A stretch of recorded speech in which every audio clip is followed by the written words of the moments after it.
right, good morning, everybody. Good morning.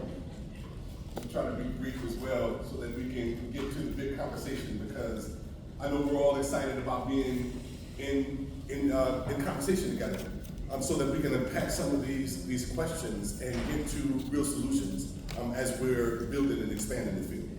And so, as both of my colleagues said a little earlier, we're creating sanctuary, family. We're creating an intentional space to have hard dialogues and conversations, and so I love it, David, prepping, us getting started. I know that there's other pieces in there that folks, I include myself, saying that's not CPI and everything. And so, again, this is a dialogue and conversation. We want it to be a little controversial, right? Because we know that between that kind of where we are and where we're trying to go is that creative tension. And so this is what we're looking to stoke, with you all, so that we can get on the same page, right? Just want to say thank you all again, for your service. I didn't see a lot of hands, around practitioners, go up when David put the call out.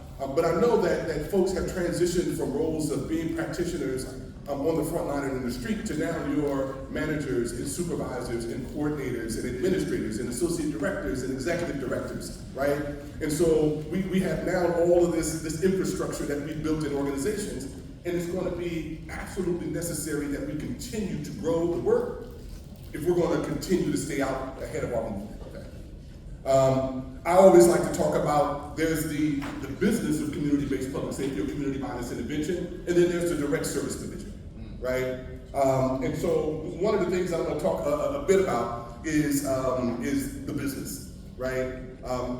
One of the things that we had the fortune of doing a few years ago was to manage this White House Community Violence Intervention Collaborative. 16 cities, 52 organizations that we work with, providing capacity building and technical assistance and some small kind of grant investment. But one of the things that we discovered was that something like 3/4 of the organizations that we were working with across the country didn't have infrastructure to actually absorb money to be able to support their work. Although they needed the resource, there was very little infrastructure to absorb investment. And so that caused real concern, right? For us as a movement, because here we were advocating heavily, the White House, there were two big coalition meetings, the Shared Safety Coalition and then the Fund Peace Coalition. We pushed the investment from $900 million that the Bidens had in their budget to $3 billion or $5 billion investment. Some of our big concern, for folks in the movement, was, do we have the capacity to absorb that type of investment, right? Our bench is not that deep, right? And so here's some of the things. This is why we can't have this unnecessary fighting in the movement, right? Because our bench ain't that deep, family, and we need everybody at the table. We need, regardless of what we might think about each other, because there's always healthy competition in the field, right? The collective, the CDG over here, the NICJR, Advanced Peace, all of these different organizations. And I'm like, and sometimes when we're in the room with funders, we're not always speaking about each other's work and our expertise, right? And so we talk about coalitions. See, we had to build coalition rapidly during the Biden administration for political expediency so that we could be, in line for the bread. But now that we built the coalition, as the brother said, we got to now build collaboration. And collaboration is much more difficult because it requires compromise, and it requires consistently coming back to the table and making new agreements, that bothers me. And so, the collective is a national technical assistance provider, right? We grew out of the Newer Community Street Team, which is a CDI organization. The collective is not a CDI organization. We provide technical assistance and training and advocacy and capacity building support to CDI organizations, right? And so, after we kind of built out NCST and we had a tremendous amount of success, some of you all know our story, 2014 when we started to work, we had 104 homicides in Newark. The mayor charged me with building infrastructure, putting systems in place and turning over to the local folks. I hired 16 independent contractors, credible messengers from the neighborhood. We trained them through PCI-TI, the Institute of Nonviolence. We brought several folks into the city to make sure that our infrastructure was tight and strong. First 2 years, double-digit reductions in homicides. Last year, we had 37 homicides in the city, right? Phenomenal work. Now, the ecosystem, like when we started, it was only NCST with 16 contractors. Today, we have a whole ecosystem.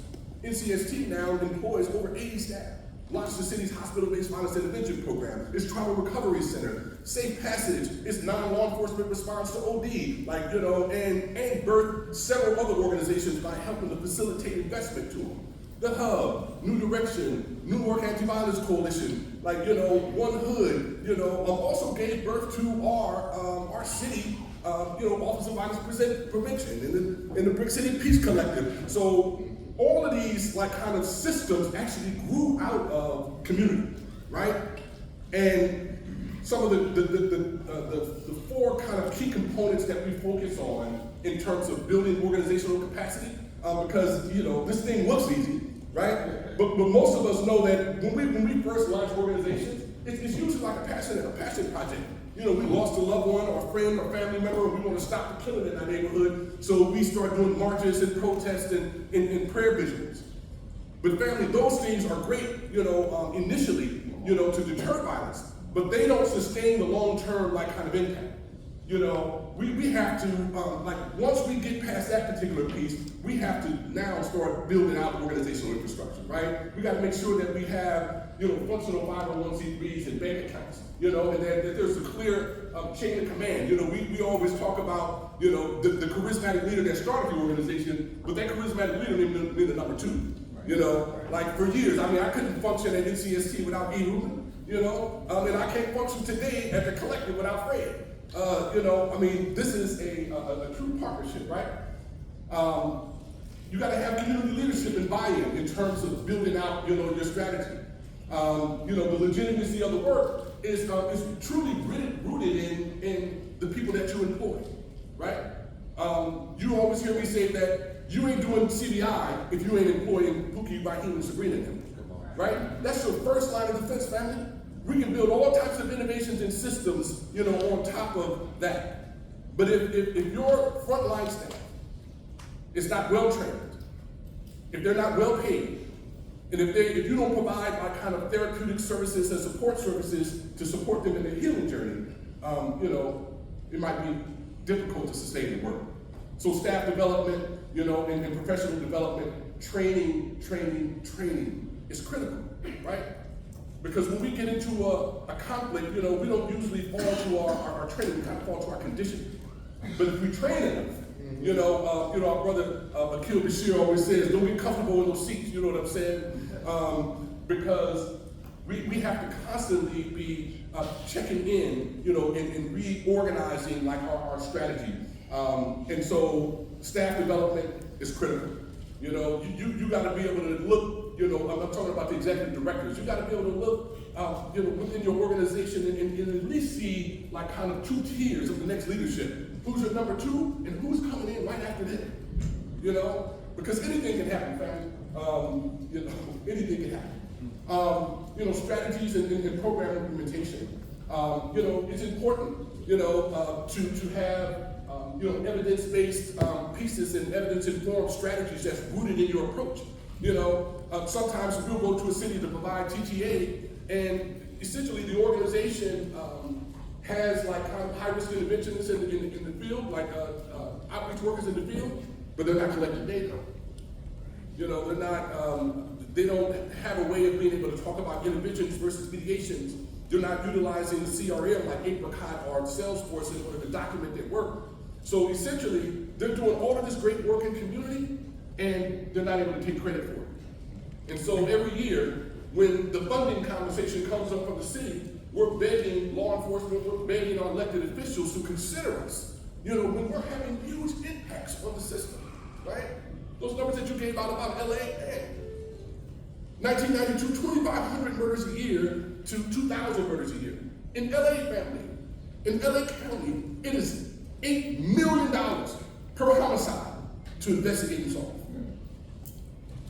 So if the number says currently right now in grid areas across LA where there's a 48% reduction in homicides, then that means that we're saving the city, hundreds of millions of dollars, 300 million plus. But currently our budget is 45 million. Right.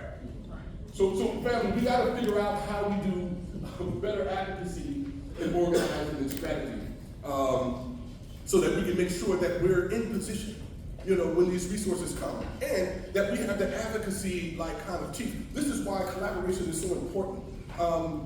You get 4 organizations that are doing CDI in one city, and this organizational gangbang is not happening. Right.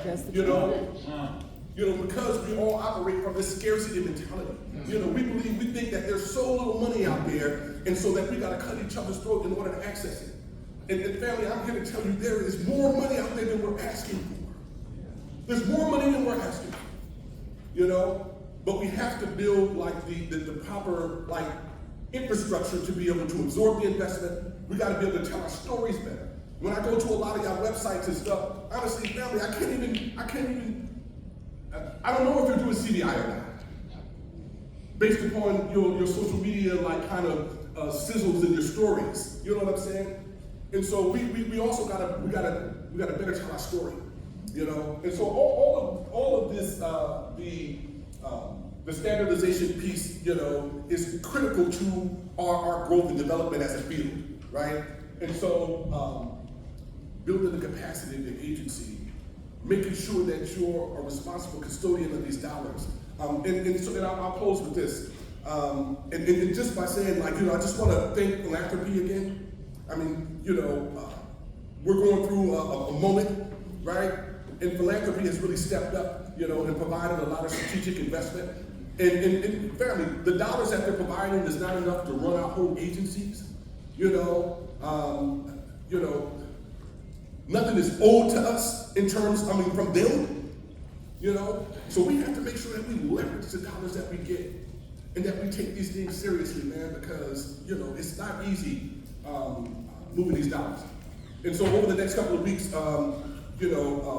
some of our philanthropic partners have made a strategic investment in both NICJR and the collective, and we're going to be moving grants, to about 20 organizations across the country who lost CBI dollars, but also some of our partner organizations who have just been struggling, you know what I'm saying?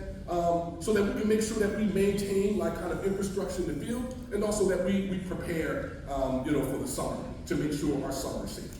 And with that, I'm going to turn it back over to my brother, and we're going to get started.